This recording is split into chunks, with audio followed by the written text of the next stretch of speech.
Sonos just released an app update that brings speaker controls to the iPhone lock screen. Hey GadInsiders, welcome to your Tech Hub. Sonos is calling this a much requested, anticipated, and needed feature, and this is all thanks to an integration with Apple's Live Activities notification system. Once enabled, the lock screen will let people keep an eye on what's playing. Users will be able to adjust the volume and switch songs, but only when the phone has been unlocked via Face ID or a passcode. When playback stops, the live activity will disappear from lock screen after 15 minutes. But there are some catches. The integration doesn't allow the Sonos app to display album art on the lock screen. The company says it's exploring alternative ways to enhance the experience. This feature will work in CarPlay and on Apple Watch, but right now the controls are not supported. That means the users will be able to see what's playing, but not make any adjustments. If this sounds familiar, it's because Sonos fans used to be able to do this type of thing. The company introduced lock screen controls back in 2016.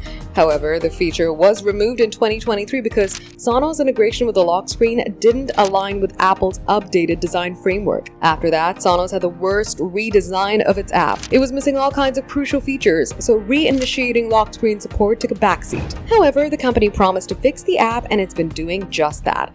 It released a bunch of software updates that addressed nearly every concern that users had when the redesign launched in 2024. Now, after adding an improved queue management system, a reliable local library, and many other core features, Sonos has finally gotten around to lock screen support. For more updates, subscribe to GadInsider, like and share the video, and don't forget to press the bell icon so you never miss any update.